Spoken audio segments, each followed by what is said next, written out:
تحقیق کا مطالبہ کرتے ہیں۔ ویسے تو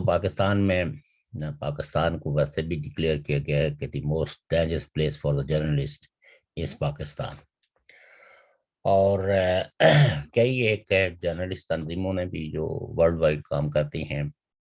صحافیوں کے حقوق کے لیے، تو وہ بھی فقطاً فوقتاً اپنی تشویش کا اظہار کرتے رہتے ہیں، اور یہ بہرحال ایک حقیقی معنوں میں افسوس دہ صورتحال ہے کہ جو کوئی بھی اپنی سوچ، اپنے بچار، اپنے تجربوں، اپنے علم کی روشنی میں کوئی تجزیہ کرنے کی کوشش کرتا ہے تو پاکستانی اسٹیبلشمنٹ اس کو ہمیشہ اپنے خلاف سمجھتے ہیں، اور وہ چاہتے ہیں کہ پاکستان کی پوری سوسائٹی کو اس طرح سدھا دیا جائے جیسے گھوڑوں کو سدایا جاتا ہے، کتوں کو سدایا جاتا ہے، دیگر کئی ایک جانور ہیں۔ تو وہ سمجھتے ہیں کہ پاکستان جو ہے وہ ساری آبادی جو ہے وہ مداریوں کے کھیل کا ایک تماشا بن جائیں، اور جس طرح مداری بندر کو نچاتا ہے اس طرح پورے اس خطے کے اندر بسنے والے لوگ جو ہے وہ ان کی خواہشوں کے مطابق ناچیں۔ ہماری کوئی کسی سے کوئی دشمنی، کوئی ذاتی بغض اور اناد نہیں ہے، ہم تو عوام اور عوام کی حاکمیت کی بات کرتے ہیں، ہم تو محنت کشوں اور ان کی محنت کے راج کی بات کرتے ہیں، ہم جمہوریت کی بات کرتے ہیں، اور جمہور کو یہ حق ملنا چاہیے، اور پاکستان کے اندر یا خطے کے اندر جو قوتیں بھی جمہور کے لیے جدوجہد کر رہی ہیں، اس کی عزت اور وقار کے لیے، اس کی آراء کے احترام کے لیے، ہماری جو بھی آواز ہے نائب اور کمزور سی وہ انہی کے ساتھ دھڑکتی ہے۔ آپ نے مریم نواز صاحبہ کا ذکر کیا، یقیناً تاریخ میں جو ہے نشیب و فراز آتے رہتے ہیں، کبھی یہی لوگ عروج پہ ہوتے ہیں، کبھی یہی لوگ جو ہے وہ مطلوب ٹھہرتے ہیں۔ سچی بات یہ ہے کہ وہ لوگ تاریخ کے ہیرو ہوتے ہیں جو اپنے ان ایام کو نہ بھولیں، اور سیاست میں ریاست کے اس کردار کو جو مخالفین کو کچلنے کی ہے، جو جمہور کی آواز کو دبانے کی ہے، جو جمہور کی عزت اور وقار کے خلاف ہے، جب انہیں عروج ملے تو وہ ان آدرشوں کو نہ بھولیں، بلکہ ان آدرشوں کے ساتھ اس وقت بھی کھڑے ہوں جب طاقت جو ہے وہ مرتکز ہو جائے ان کے اپنے ہاتھوں میں۔ اور ہم تو یہ چاہیں گے کہ نہ صرف مریم نواز صاحبہ بلکہ پاکستان کے اور خطے کے اور پاکستان کی پیریفری میں بسنے والے سارے ہی لوگوں کو انصاف ملے اور ان کی آواز سنی جانی چاہیے۔ آپ یہ دیکھیے کہ اس سے بڑا المیہ کیا ہوگا کہ ہزاروں لوگ ریاست میں غائب کیے ہوئے ہیں، اور ان کے ورثاء جو ہے کراچی میں، کوئٹہ میں، پشاور میں، اسلام آباد میں، وہ بچارے دھرنا گرمی اور سردی میں شدید موسموں میں بھی وہ اپنے پیاروں کو پکار رہے ہیں، اور ریاست کو رو رو کے اپنی فریاد سنا رہے ہیں کہ ہمارے پیاروں کو ہمیں واپس دے دو۔ وہ بچہ جو ہاتھ میں چننا منا سا 5 سال کا، 6 سال کا، 7 سال کا بچی جو ہے وہ اپنے ہاتھ میں اپنے بابا کی فوٹو اٹھائے اس ریاست کے سامنے وہ رو رہی ہے کہ ہمارے ابو کو ہمیں واپس دے دو۔ اور یہ ریاست ہے کہ جن کے پاس ان ننھے منھے لوگوں کی آواز نہیں پہنچتی۔ وہ یہ نہیں کہتے کہ اگر انہوں نے کوئی قصور کیا تو پھر بھی انہیں رہا کر دو، وہ صرف یہ کہتے ہیں کہ اگر انہوں نے کوئی جرم کیا ہے تو ان کو انصاف کے کٹہرے میں کھڑا کرو، جو آپ کا کانسٹیٹیوشن کہتا ہے اس کانسٹیٹیوشن کے مطابق ان کو ٹرائل کرو۔ ان بچیوں کے رونے کی آوازیں، اس بچے کی میں کہتا ہوں کہ یہ حکمران اور یہ ان کے ان کے ووٹوں سے بننے والے حکمران جو ہے وہ یہ نیند کی یہ سکھ کی نیند کیسے سوتے ہیں؟ ان کو یہ بچوں کی چیختی ہوئی آوازیں، ان کے کررانے کی آوازیں کیوں نہیں سنائی دیتی؟ اور دنیا، میں کہتا ہوں کہ دنیا بھی سن کے ہمارے ان مسلمان ملکوں کے اندر جس ظلم اور جس جبر کی ایک داستان جو ہے وہ مرتب ہو رہی ہے، وہ بھی اس پہ سمجھ نہیں پا رہے ہیں کہ کس جگہ کو، کس ملک کو اولویت دی جائے اور کس کو نہ دی جائے۔ بہرحال میں یہی کہوں گا کہ یونائٹڈ نیشن کو اس پہ اپنا کردار ادا کرنا چاہیے۔ پاکستان میں حلیم صاحب کوئی بہتری آنے والی نہیں ہے، کیونکہ جو معاشرے اور جن معاشروں کے طاقتور لوگ کوئی سدھار لانے کے بارے میں اپنے رویوں میں کوئی تبدیلی نہ کریں، آج بھی آپ یہ دیکھیں کہ ذاتی پسند اور انصاف کے نام پہ ایک موکری کے لیے پسند کے ججز کو اپ لفٹ کیا جا رہا ہے۔ پوری بینچ اور کئی ایک ججز اس پہ سراپا احتجاج ہیں اور کوئی سن نہیں رہا۔ اس طرح لگ رہا ہے کہ جیسے 4-4 کا ہوا ہے وہ، اور اس کرۂ ارض پہ پاکستان نام ملک کا اس کی کوئی نام نہیں ہے، کوئی اس کی ایتھکس نہیں ہے، بلکہ ایک مافیا ان کو رول کر رہی ہے، اور وہ مافیا کسی کی کوئی بات سننے کے لیے تیار نہیں ہے۔ جو جج بھی تھوڑی بہت بھی ان کی رائے سے اختلاف کرے تو ان کو عبرت کا نشان بنانے کے لیے پوری ریاست کی طاقت حرکت میں آ جاتی ہے۔ لیکن اس میں آپ کیا سمجھتے ہیں کہ ریاست تو جبر کرتی ہے، ریاستیں تو جبر کرتی رہی ہیں، لیکن جو جمہور ہے، جو سول سوسائٹی ہے، اس کو اپنا کردار کس طرح پہ ادا کرنا چاہیے؟ دیکھیے، پاکستان کی سول سوسائٹی جو ہے، جو جینون سول سوسائٹی ہے، وہ اس جبر کے ماحول میں بھی اپنا کردار ادا کر رہی ہے۔ وہ سراپا احتجاج ہے، ایک ایک ایشو پہ وہ کھڑے ہو کے، لیکن چوں کھڑے ہو کے احتجاج کرتے ہیں، مطالبہ کرتے ہیں حکومتوں سے، لیکن جہاں جج اور دیگر طاقتور حلقے ایک پیج پہ ہوں تو ایسے معاشرے میں انصاف تو جب نہیں۔ جج کو 10-10 کروڑ کے 3 پلاٹ دے دیے جائیں، پھر ججز، میں نہیں سمجھتا تو کہ آپ ججز بھی دیکھیں نا، کرپشن اس سے بڑی کیا ہوگی؟ جنہوں نے پناما کیس میں کیس سنا، ان سب کو انعام، نااہل جنہوں نے کیا، ان کو انعام و اکرام سے نوازا گیا۔